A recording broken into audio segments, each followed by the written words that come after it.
Welcome to Lesson 1. In today's lesson, we're going to discuss from a scripture standpoint.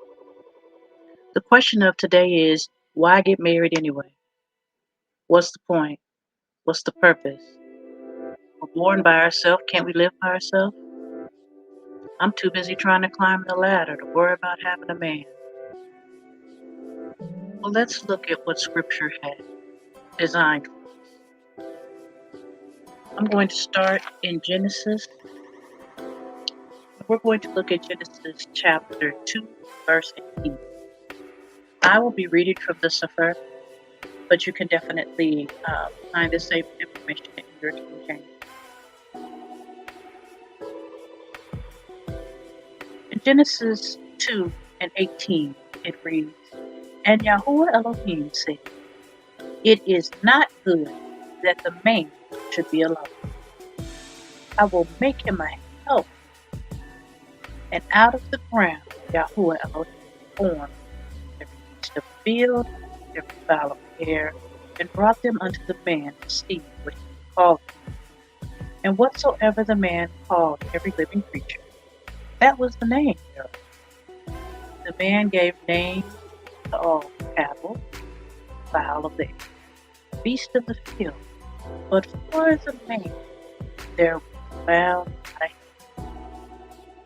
And Yahuwah Elohim caused a deep sleep to fall upon the man. He slept, and he took one of his ribs and closed up the flesh thereof. And the rib which Yahuwah Elohim had taken from man made he a woman and brought her unto the man. I'm going to stop right there for you.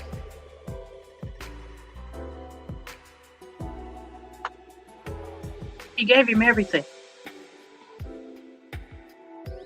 Animals, birds, fish, but none of them were like him. None of them could really relate to him. And there's a little question of, did they talk back then? Did they understand each other? And for my opinion, I would say probably no. But as time took place and things changed, everything began to take on different means of communication and a different language. That's not the purpose. That's not the topic. But there was nothing like him. Because even though the male and the female lion have different features and slightly different looks, you know she's a lion. Same with the bear. Same with the penguin. They look alike. There are slight differences to let you know which one's which. But man had, and he was lonely. And the father watched as he tended and named and did different things and understood that he needed their help. See, the animals he could learn things from them. He could watch them. They could protect him. But he really couldn't do anything in partnership. Couldn't be one with them. So he created him a woman. He didn't create him another man. He didn't create him anything like that. He created him a woman. And we are so similar with slight differences. We have different genitals, of course. We have a slightly different features, different hair textures. We have different body types. But when you really look at it, we were designed to come together and be one. Because where one had the physical strength and the logic, the other one brought a softer sense of strength. See, strength doesn't mean hard. You can have a softer sense of strength and emotion. And together, the two bring each other into balance. Because balance is needed in order to make it work. So I'll go on a little further. And the man said, This is now bone of my bone and flesh of my flesh. she shall be called woman, because she was taken out of man. Therefore shall a man leave his father and his mother, and shall cleave unto his woman, and they shall be one flesh. Okay, let's stop again. Let's take a second. It doesn't say that he should stay there and find out from them everything to do. They've taught him this in raising him.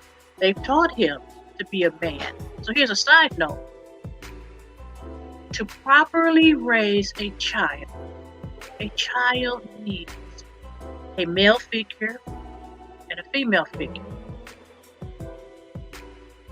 You will never know the truth about a woman until you've been around one. So if you've never been around one, or learn to respect one, or learn to appreciate one, it's going to be hard for you to love one, and vice versa. If they have never seen the part that the father plays with the daughter and the son, then they will never know how to respond or how to emulate. So mothers, if you've had a divorce, if the father has left, if the father unfortunately has died, we have to recruit the assistance of the uncles, the grandfathers, the men in the community, not in a sexual way, not for our pleasure, but to help with these boys. Now, this is not scripture, but this is an age-old saying. It takes a community to raise a child. Why? Because women, no matter how tough we are, how our pads sag, whatever it is we may do, we are not men. And we don't know how to be.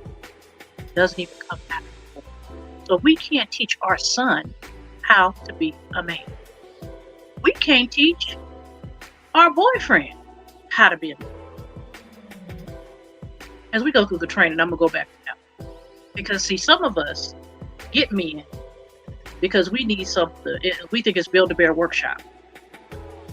We want to take one that has no sense of his manlyhood and try to teach him how to be the man we want him to be, which a lot of the times is not really the man we need.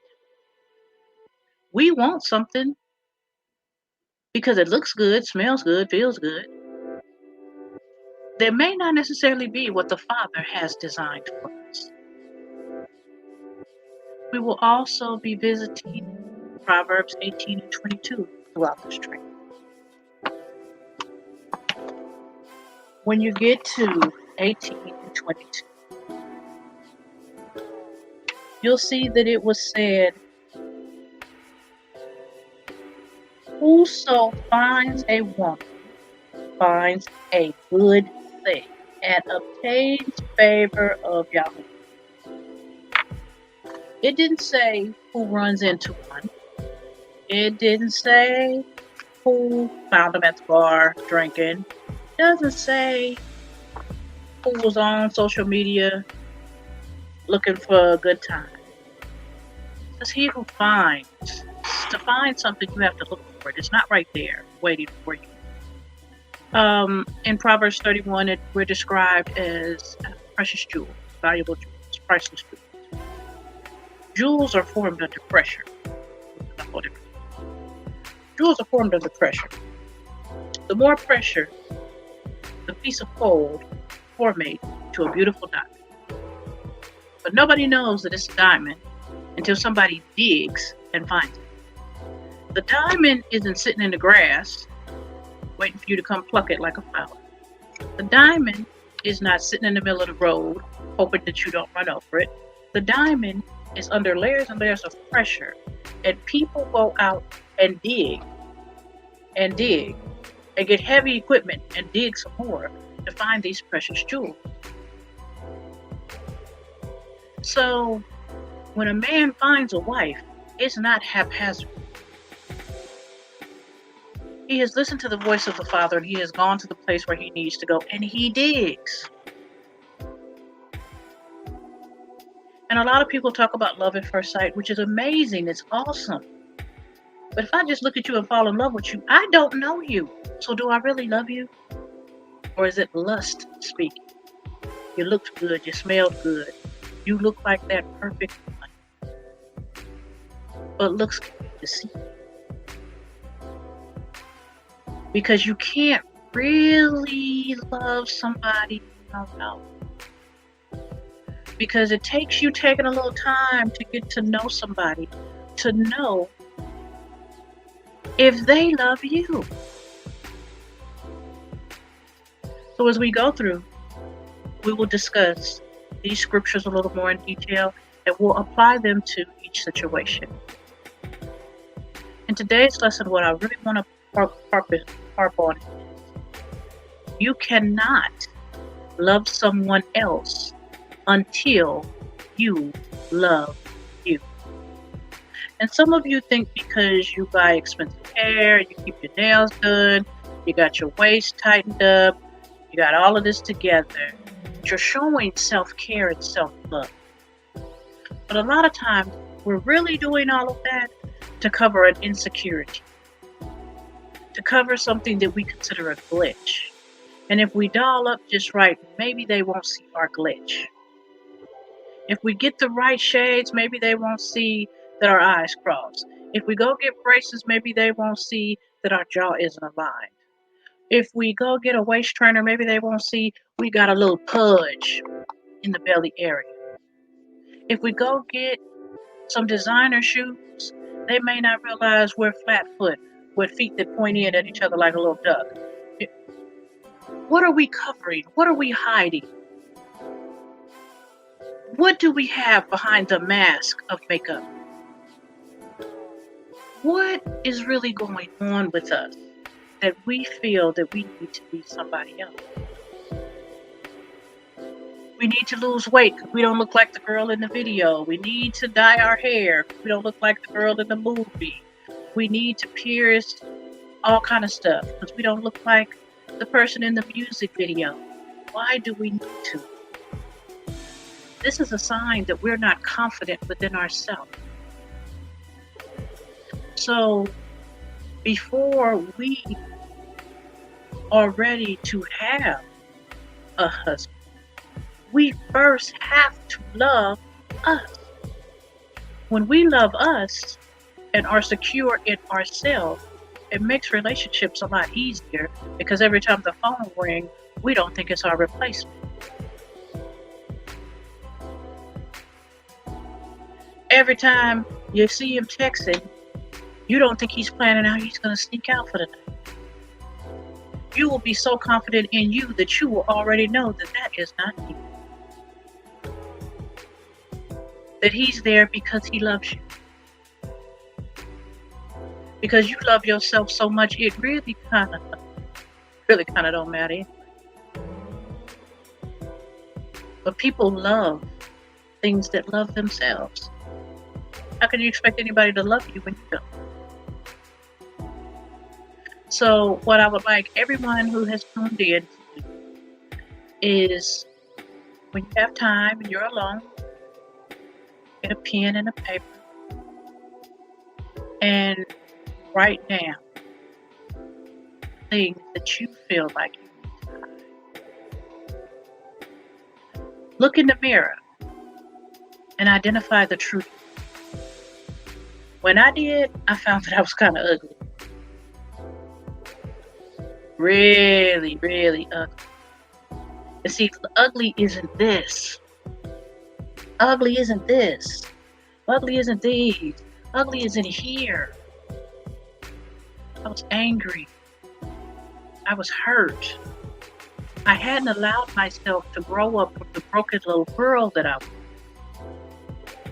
I hadn't allowed myself to come to grips with, even though I had been through some things, it wasn't because I wasn't worth anything. But the rain falls on the just and the unjust equally. I hadn't realized that just because I had been touched as a child, I was not damaged. I didn't realize because I was born from an addicted mother, that wasn't my plight.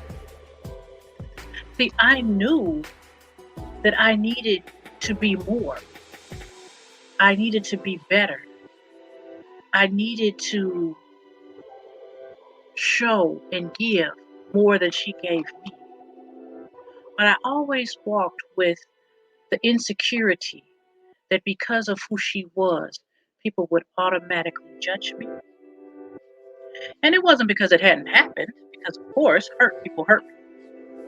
So the people that always had their nose in the air and their face in a scowl, and whenever I did anything that didn't seem to meet the approval, I had to hear, "You're gonna be just like them." And so I walked with that insecurity until one day I sat down and identified me. The gifts that the Father had given me, the beauty that He had given me, the opportunity that He had given me to see the results of certain situations so that I can learn how to not get it. See, we have to sometimes sit down and release our baggage. And when we talk about baggage, normally we're talking about somebody brings past relationships, baby mamas, and all this kind of stuff. But that's not really the baggage. That's what society has taught you is the baggage. But that's not really the baggage. The baggage is the things inside there. Because you can marry someone that has past children and it never be a problem. You could marry someone who had a baby mama that still communicates with you because they're exes. And they probably really don't like each other in most cases. But we're so busy in our insecurity that we automatically want to throw rocks at the other woman to keep her from throwing rocks at us. We don't have to do that, but we know ourselves, we know our worth, we know our beauty, and we know our value. So I want you all to make a list. It doesn't have to be neat because nobody's going to see it but you. And identify things that you know you need to heal from, you know you need to fix. And begin to seek healing. Go before your Father in your secret place of prayer with your list. Because He already knows it. He already knows if it's an honest list. And sit down and talk to your Father. Ask Him to reveal to you why you respond in certain ways, what you do at certain times, why you go off the handle.